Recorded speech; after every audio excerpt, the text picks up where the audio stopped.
Saya bersumpah akan memenuhi kewajiban Presiden Republik Indonesia dengan sebaik-baiknya dan seadil-adilnya.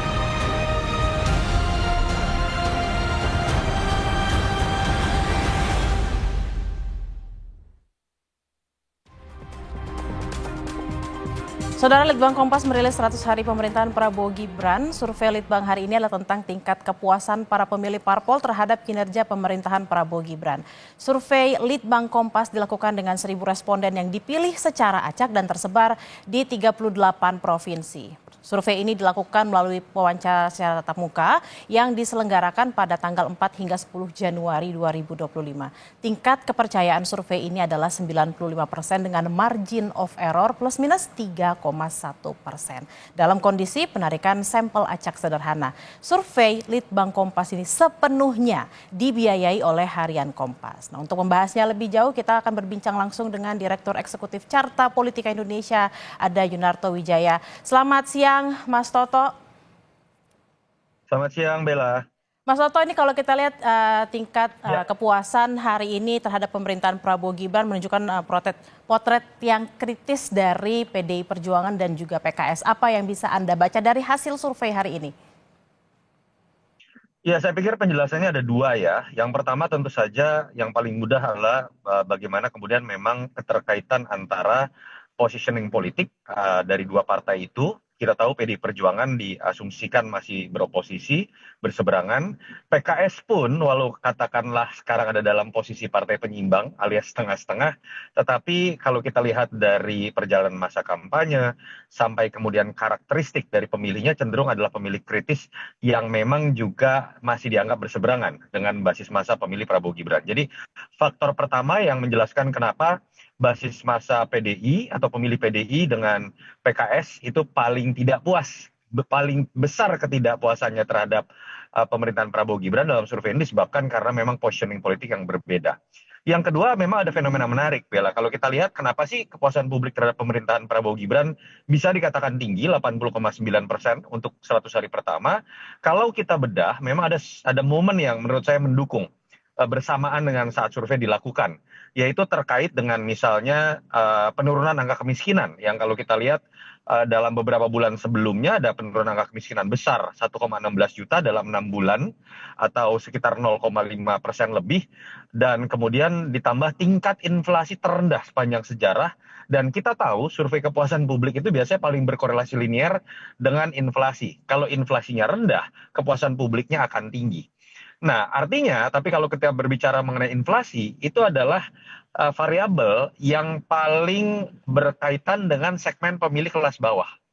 Balik kepada basis pemilih partai, kalau saya lihat dari data-data tadi, partai yang basis pemilihnya cenderung ada di level lebih atas, itu cenderung lebih punya ketidakpuasan. Contoh PKS, itu memang pemilihnya kebanyakan adalah kelas menengah atau kelas menengah ke atas.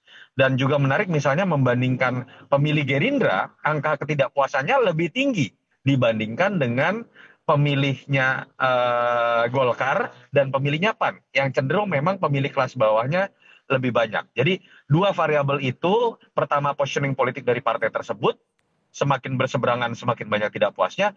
Kedua, partai yang lebih banyak memiliki kelas menengah dan menengah ke atas itu juga cenderung akan menyumbang ketidakpuasan dalam survei ini.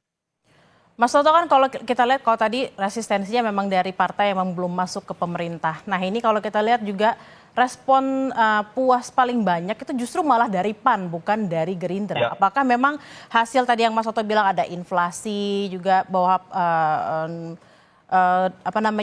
pemilih mereka yang memang kelas menengah ke bawah ini ada pengaruhnya terhadap itu?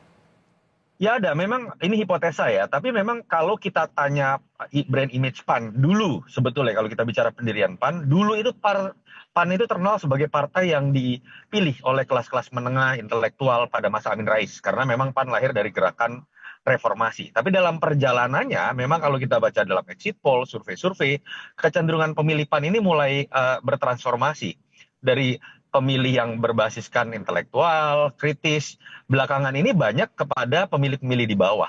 Dan ini menurut saya linier dengan beberapa kali kepemimpinan pada masa Mas Sutisno Bahir dan Zulkifli Hasan mengulangnya dengan lebih masif. PAN ini kan banyak sekali diisi oleh artis-artis atau makanya sering disebut partai artis nasional misalnya. Walaupun itu terbukti efektif dalam peningkatan elektoral, walaupun itu kemudian menyebabkan PAN mulai bergeser segmennya menjadi pemilih kelas menengah ke bawah.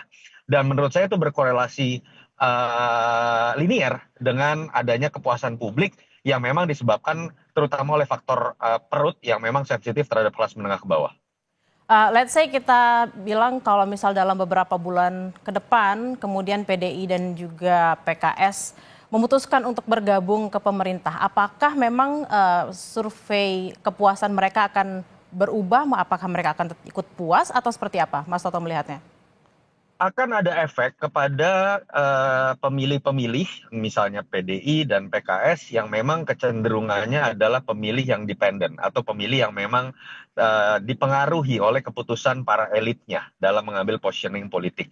Tapi harus diingat juga Bella bahwa banyak pemilih-pemilih dari partai di Indonesia termasuk pemilih PKS dan PD Perjuangan itu tidak bergantung sikap kekritisannya itu didasarkan hanya kepada barter politik atau negosiasi politik antara elit partainya dengan penguasa misalnya. Jadi tetap pasti akan ada kenaikan kepuasan, penurunan ketidakpuasan, tetapi tetap menurut saya PKS dan PDI kalau dilakukan survei lagi pun akan tetap menyumbang porsi terbesar dari ketidakpuasan karena proses dari pertarungan di pemilu kemarin itu biar bagaimanapun akan tersisa juga secara psikologi politik. Tapi catatan buat pemerintahan Prabowo Gibran adalah menurut saya bukan bagaimana menaikkan kepuasan sekedar di PDI dan PKS yang kepuasannya sekarang agak rendah, tapi pengalaman di 2015 setelah 100 hari survei nih, lalu kemudian dilakukan survei lagi di bulan-bulan berikut, kecenderungan efek bulan madu, yaitu efek bagaimana publik masih percaya terhadap pemerintahan baru, masih menaruh harapan, itu biasanya dengan mudah akan turun. Karena biasanya bulan madu ini hanya 3 bulan. Setelahnya masyarakat mulai akan kritis. Ketika ada masalah, ketika ada kebijakan yang dianggap tidak tepat, mereka cenderung dengan mudah akan mengeksplor ketidakpuasannya. Itu yang menurut saya harus jadi catatan buat pemerintahan baru ini. Menjadi catatan bagi pemerintahan untuk menjaga bagaimana agar kepuasan publik ini tetap terjaga. Jangan berpuas diri karena yang sekarang terjadi masih efek bulan madu. Efek bulan madu dalam 3 bulan atau 100 hari pemerintahan ini. Terima kasih Mas Yunarto Wijaya, selamat Selamat siang. Baik, terima kasih.